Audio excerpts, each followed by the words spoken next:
അതിർത്തിയിൽ പാകിസ്ഥാന്റെ വമ്പൻ പ്രകോപനം. ഇന്ത്യ പാക് അതിർത്തിയിലുടനീളം പാകിസ്ഥാൻ വ്യോമ പ്രതിരോധ സംവിധാനങ്ങൾ വിന്യസിക്കുന്നു എന്നുള്ള ഏറ്റവും നിർണായകമായ വാർത്തയാണ് പുറത്തു വരുന്നത്. ചൈനയിൽ നിന്ന് വാങ്ങിയ വ്യോമ പ്രതിരോധ സംവിധാനം എട്ടിടങ്ങളിലായി പാകിസ്ഥാൻ വിന്യസിക്കുന്നു എന്ന് ഏറ്റവും നിർണായകമായ വാർത്തകൾ പുറത്തു വരികയാണ്. ബലാക്കോട്ട് അടക്കമുള്ള റാവൽപിണ്ടി അടക്കമുള്ള പ്രദേശങ്ങളിലാണ്, ആ പ്രദേശങ്ങളിലെ അതിർത്തി മേഖലകളിലേക്കാണ് പാകിസ്ഥാൻ ഇപ്പോൾ വൻതോതിൽ വ്യോമ പ്രതിരോധ സംവിധാനങ്ങൾ വിന്യസിക്കുന്നത്. നമുക്കറിയാം, ഓപ്പറേഷൻ സിന്ദൂറിൽ ഇന്ത്യയുടെ ബ്രഹ്മോസും ഇന്ത്യയുടെ മിസൈൽ സംവിധാനങ്ങളും ഇന്ത്യയുടെ റോക്കറ്റുകളും പാകിസ്ഥാനിലെ നിരവധി ഭീകര കേന്ദ്രങ്ങളും അതുപോലെ പാകിസ്ഥാന്റെ വ്യോമസേന കേന്ദ്രങ്ങളെയും തകർത്ത് തരിപ്പണമാക്കിയിരുന്നു. ഇതിന് പിന്നാലെ പാകിസ്ഥാന്റെ പ്രതിരോധ സംവിധാനത്തിന്റെ കെടുകാര്യസ്ഥത ലോകത്തിന് മുന്നിൽ വെളിപ്പെട്ടതാണ്. പാകിസ്ഥാന്റെ വ്യോമ പ്രതിരോധ സംവിധാനത്തിന് ഇന്ത്യയുടെ ഒരു മിസൈലിനെ ഒന്ന് പ്രതിരോധിക്കാൻ പോലും കഴിഞ്ഞില്ല എന്നുള്ളത് പാകിസ്ഥാന് വലിയ നാണക്കേടുണ്ടാക്കിയ കാര്യമാണ്. ഇപ്പോൾ ഇത് പാകിസ്ഥാൻ മറ്റൊരു യുദ്ധത്തിന് തയ്യാറെടുക്കുന്നു എന്നുള്ള വാർത്തകൾ പുറത്തു വരികയാണ്. അസീം മുനീർ പാകിസ്ഥാന്റെ ചീഫ് ഓഫ് ഡിഫൻസ് ഫോഴ്സ് എന്ന സുപ്രധാനമായ തസ്തികയിലെത്തിയതിന് പിന്നാലെ ഇന്ത്യയുമായി ഒരു യുദ്ധത്തിനുള്ള എല്ലാ തയ്യാറെടുപ്പുകളും പാകിസ്ഥാൻ നടത്തുന്നുവെന്ന വാർത്തകളാണ് പുറത്തു വരുന്നത്.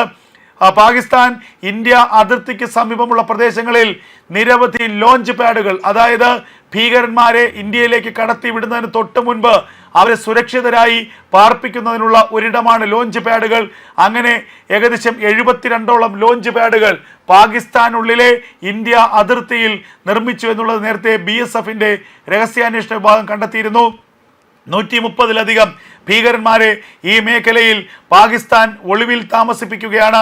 ഏത് നിമിഷം വേണമെങ്കിലും ഇന്ത്യക്കുള്ളിലേക്ക് ഈ പാകിസ്ഥാൻ ഭീകരന്മാരെ കടത്തിവിടാനുള്ള ശ്രമങ്ങൾ നടക്കുമെന്നും അന്ന് വാർത്തകളുണ്ടായിരുന്നു. അതിന് പിന്നാലെയാണ് ഇപ്പോൾ ഏറ്റവും സുപ്രധാനമായ ചില വാർത്തകൾ പുറത്തു വരുന്നത്. ഇന്ത്യ പാക് അതിർത്തിയിൽ വലിയ പ്രകോപനത്തിന് പാകിസ്ഥാന്റെ തീരുമാനം. പാകിസ്ഥാന്റെ അതിർത്തിക്കുള്ളിൽ വലിയ വ്യോമ പ്രതിരോധ സംവിധാനങ്ങൾ വിന്യസിക്കുകയാണ്. 8ഇടങ്ങളിലായി പുതിയ വ്യോമ പ്രതിരോധ സംവിധാനങ്ങളുടെ ഇൻസ്റ്റലേഷൻ നടക്കുന്നു എന്നുള്ള വാർത്തകൾ പുറത്തു വരുന്നു. ഇതുകൂടാതെ വൻതോതിൽ ഡ്രോണുകൾ, ഇന്ത്യയെ ആക്രമിക്കാൻ വൻതോതിൽ ഡ്രോണുകൾക്കായി ചൈനയെയും തുർക്കിയെയും പാകിസ്ഥാൻ സമീപിച്ചു എന്നുള്ള വാർത്തകളും അന്താരാഷ്ട്ര മാധ്യമങ്ങൾ തന്നെ പുറത്തുവിടുന്നുണ്ട്. ഡ്രോണുകളാണ് പ്രധാനമായും പാകിസ്ഥാൻ ഇന്ത്യയെ ആക്രമിക്കാൻ ഉപയോഗിച്ചിരുന്നത്. ആ ഡ്രോണുകൾ ഇനിയും ചൈനയിൽ നിന്നും തുർക്കിയിൽ നിന്നും വാങ്ങുന്നതിനുള്ള വലിയ കരാറിനാണ് പാകിസ്ഥാൻ ഇപ്പോൾ ശ്രമിക്കുന്നത്.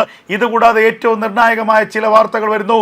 ഫത്ത 300 റോക്കറ്റുകൾ, ആ ഫത്ത 1 റോക്കറ്റുകൾ, തുർക്കിയുടെ ഏറ്റവും സുപ്രധാനമായ ഒരു നിർമ്മാണ റോക്കറ്റാണ് ഫത്ത 1 റോക്കറ്റുകൾ.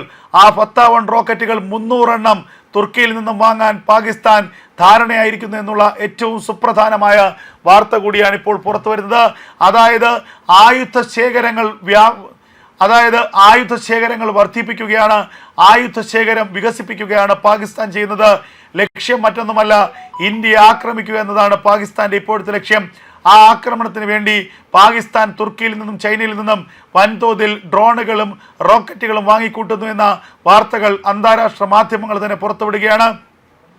അതീവ ഗൗരവത്തോടു കൂടിയാണ് ഇന്ത്യ ഈ നീക്കത്തെ കാണുന്നത്. കാരണം പാകിസ്ഥാന്റെ ഈ നീക്കം ഇന്ത്യക്ക് നേരെയുള്ള പ്രകോപനത്തിനുള്ള സാധ്യതയായി ഇന്ത്യ കണക്കാക്കുന്നുണ്ട്. അസീം മുനീർ പാകിസ്ഥാന്റെ ചീഫ് ഓഫ് ആർമി സ്റ്റാഫായി എത്തിയതിന് പിന്നാലെ ഏത് നിമിഷം വേണമെങ്കിലും ഇന്ത്യക്കെതിരെ ഒരു പ്രകോപനം ഉണ്ടാകാമെന്ന കണക്കുകൂട്ടൽ തന്നെയാണ് ഇന്ത്യ കാത്തിരിക്കുന്നത്. അതുകൊണ്ട് തന്നെ പാകിസ്ഥാൻ ബംഗ്ലാദേശ് അതിർത്തിയിൽ ഇന്ത്യ കൂടുതൽ സുരക്ഷ ശക്തമാക്കി. ഇന്ത്യയുടെ ഇന്ദ്രജാൽ എന്ന ആന്റി ഡ്രോൺ സാങ്കേതിക വിദ്യ, ആ ആന്റി ഡ്രോൺ സാങ്കേതിക വിദ്യ ഇന്ത്യ അതിർത്തികളിൽ സജ്ജമാക്കിയിരിക്കുന്നു. പാകിസ്ഥാന്റെ ഡ്രോണുകൾ എന്നും ഇന്ത്യക്ക് ഒരു ഭീഷണിയായിരുന്നു. പാകിസ്ഥാന്റെ 100 കണക്കിന് ഡ്രോണുകളെയാണ് കഴിഞ്ഞ ഒരു വർഷത്തിനിടയിൽ മാത്രം ഇന്ത്യ അടിച്ചു വീഴ്ത്തിയത്. ഇപ്പോൾ ഇതാ ഇന്ദ്രജാൽ എന്ന ഇന്ത്യ തദ്ദേശീയമായി വികസിപ്പിച്ച ആന്റി ഡ്രോൺ സാങ്കേതിക വിദ്യ ഇന്ത്യ അതിർത്തിയിൽ സന്നിവേശിപ്പിച്ചിരിക്കുന്നു, ഇന്ത്യ അതിർത്തിയിൽ വിന്യസിച്ചിരിക്കുന്നു. ഈ ആന്റി ഡ്രോൺ സാങ്കേതിക വിദ്യ ഉപയോഗിച്ച് പാകിസ്ഥാന്റെ മുഴുവൻ ഡ്രോണുകളെയും ഇന്ത്യൻ അതിർത്തിയിൽ എത്തുന്നതിന് മുൻപ് തന്നെ തകർക്കാൻ കഴിയുമെന്നുള്ളതാണ് ഏറ്റവും സുപ്രധാനമായ കാര്യം. ഇതുകൂടി മനസ്സിലാക്കിക്കൊണ്ടാണ് പാകിസ്ഥാൻ ഇപ്പോൾ വ്യോമ പ്രതിരോധ സംവിധാനം ശക്തമാക്കുന്നത്. ചൈന നൽകിയ വ്യോമ പ്രതിരോധ സംവിധാനങ്ങൾ പാകിസ്ഥാനുള്ളിലെ 8ഇടങ്ങളിലായി പാകിസ്ഥാൻ സ്ഥാപിക്കുന്നു എന്നതാണ് ഇന്ത്യൻ രഹസ്യാന്വേഷണ ഏജൻസി ഇപ്പോൾ കണ്ടെത്തിയിരിക്കുന്നത്. ഇതിനിടയിൽ കഴിഞ്ഞ ദിവസങ്ങളിൽ ചില വാർത്തകൾ അന്താരാഷ്ട്ര മാധ്യമങ്ങളുടെ പുറത്തു വന്നിരുന്നു. പാകിസ്ഥാനും ബംഗ്ലാദേശും ഇന്ത്യക്കെതിരെ സൈനിക ഉടമ്പടി കരാർ ഒപ്പിടാൻ പോകുന്നു. പാകിസ്ഥാൻ സൈന്യവും ബംഗ്ലാദേശ് സൈന്യവും ഒരു പ്രതിരോധ ഉടമ്പടിയിൽ ഒപ്പിടാൻ പോകുന്നു എന്നുള്ള വാർത്തകളാണ് അന്താരാഷ്ട്ര മാധ്യമങ്ങൾ പുറത്തുവിട്ടത്. ഇതിന്റെ ലക്ഷ്യം മറ്റൊന്നുമല്ല, യുദ്ധത്തിലുള്ള സഹകരണം. ഇന്ത്യ പാകിസ്ഥാൻ ആക്രമിക്കുകയോ ബംഗ്ലാദേശിനെ ആക്രമിക്കുകയോ ചെയ്താൽ ഇരു രാജ്യങ്ങളും ചേർന്ന് ഇന്ത്യയെ ആക്രമിക്കാനുള്ള യുദ്ധത്തിലുള്ള സഹകരണം, രഹസ്യാന്വേഷണ വിവരങ്ങളുടെ കൈമാറ്റം. ഈ രണ്ട് രാജ്യങ്ങൾക്കും ഇന്ത്യയെക്കുറിച്ചുള്ള എന്തെങ്കിലും രഹസ്യാന്വേഷണ വിവരങ്ങൾ ലഭിച്ചാൽ ആ വിവരങ്ങൾ പരസ്പരം കൈമാറുന്നതിനുള്ള സഹകരണം. ഇതുകൂടാതെ ആയുധങ്ങളുടെ കൈമാറ്റം, അതുമാത്രമല്ല സാങ്കേതിക വിദ്യകളുടെ കൈമാറ്റം, ഇതൊക്കെ തന്നെ ഈ പ്രതിരോധ ഉടമ്പടിയുമായി ബന്ധപ്പെട്ട് ചർച്ച ചെയ്തിരിക്കുന്നു എന്നുള്ളതാണ് പുറത്തുവരുന്ന വിവരങ്ങൾ. ചുരുക്കത്തിൽ മറ്റൊന്നുമല്ല, ഇന്ത്യയെ ആക്രമിക്കാൻ പാകിസ്ഥാനും ബംഗ്ലാദേശും ഒന്നിക്കുകയാണ്. നേരത്തെ പാകിസ്ഥാൻ അതിർത്തിയിൽ ഇന്ത്യ പെട്രോളിംഗ് ശക്തമാക്കിയപ്പോൾ പാകിസ്ഥാനിൽ നിന്ന് ഭീകരവാദികളെ ഇന്ത്യയിലേക്ക് കടത്തിവിടാൻ കഴിയാത്തൊരു സാഹചര്യം ഉണ്ടായിരുന്നു. ആ സാഹചര്യത്തിൽ പാകിസ്ഥാനിലുള്ള ഭീകരവാദികളെ ബംഗ്ലാദേശിലേക്ക് എത്തിക്കുകയും അവിടെ നിന്ന് ജെയ്ഷെ മുഹമ്മദിന്റെയും ഹിസ്ബുൾ മുജാഹിദിന്റെയും ഭീകരന്മാരെ ഇന്ത്യയിലേക്ക് കടത്താനുമുള്ള ചില നീക്കങ്ങൾ നടന്നിരുന്നു. അതിനുവേണ്ടി പാകിസ്ഥാനിലെ ഭീകര സംഘടനകൾക്ക് സ്വന്തം രാജ്യത്ത് അവസരമൊരുക്കി കൊടുക്കുകയും അവർക്ക് ക്യാമ്പ് തുറന്നു കൊടുക്കുകയും ചെയ്ത ഒരു രാജ്യമാണ് ബംഗ്ലാദേശ്. എന്തിനേറെ പറയുന്നു, ധാക്കയിലെ പാകിസ്ഥാൻ ഹൈക്കമ്മീഷണറേറ്റിൽ പാകിസ്ഥാന്റെ ചാരസംഘടനയായ ISIക്ക് ഓഫീസ് തുറക്കാനുള്ള അവസരം പോലും ബംഗ്ലാദേശ് നൽകി. അതായത് ബംഗ്ലാദേശിലെ ഇപ്പോഴത്തെ ജമാഅത്തെ ഇസ്ലാമി ഭരണകൂടം ഇന്ത്യയെ എങ്ങനെയെങ്കിലും അസ്ഥിരപ്പെടുത്തുക എന്ന് ചിന്തിക്കുകയാണ്. ആ ഭരണകൂടത്തിന് വലിയ പിന്തുണയാണ് ഇപ്പോൾ പാകിസ്ഥാൻ നൽകുന്നത്. പാകിസ്ഥാന്റെ സഹായത്തോടുകൂടി ബംഗ്ലാദേശിലൂടെ ഇന്ത്യയെ ആക്രമിക്കാനാണ് തീവ്രവാദികൾ ശ്രമിക്കുന്നത്. ഇതൊക്കെ തന്നെ അതീവ ഗൗരവത്തോടുകൂടി ഇന്ത്യ കാണുകയാണ്. പാക് അതിർത്തിയിൽ പ്രകോപനം തുടരുകയാണെങ്കിൽ ഓപ്പറേഷൻ സിന്ദൂർ 2.0 ഏത് നിമിഷം വേണമെങ്കിലും പുനരാരംഭിക്കുമെന്ന് ഇന്ത്യയുടെ പ്രതിരോധ മന്ത്രി രാജ്നാഥ് സിംഗ് പറഞ്ഞത് ദിവസങ്ങൾക്ക് മുൻപാണ്. ഇപ്പോൾ ഇതാ പാകിസ്ഥാൻ വീണ്ടും ഇന്ത്യക്കെതിരെ പ്രകോപനം ആരംഭിച്ചിരിക്കുന്നു. ആ പ്രകോപനത്തിന് ചുട്ട മറുപടി കൊടുക്കുക എന്നുള്ളതാണ് ഇന്ത്യയുടെ ഏറ്റവും പ്രധാനപ്പെട്ട ലക്ഷ്യം. പാകിസ്ഥാന്റെ പ്രകോപനത്തിന് അതേ നാണയത്തിൽ തിരിച്ചടി ഇന്ത്യയുടെ ഭാഗത്തുനിന്ന് ഉണ്ടാകുമെന്ന കാര്യത്തിൽ ഒരു സംശയവുമില്ല.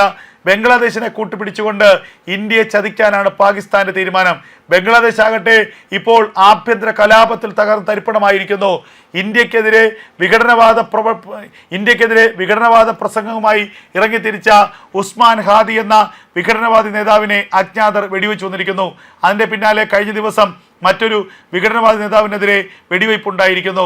അയാൾ അതീവ ഗുരുതരാവസ്ഥയിൽ ആശുപത്രിയിൽ പ്രവേശിപ്പിക്കപ്പെട്ടിരിക്കുന്നു. ഇങ്ങനെ ഇന്ത്യക്കെതിരെ വലിയ മുദ്രാവാക്യങ്ങൾ മുഴക്കുകയും ഇന്ത്യയെ അസ്ഥിരപ്പെടുത്താൻ ശ്രമിക്കുകയും ചെയ്യുന്ന ആളുകൾക്ക് നേരെ നിരന്തരമായി അജ്ഞാതരുടെ ആക്രമണം ഉണ്ടാകുന്നു.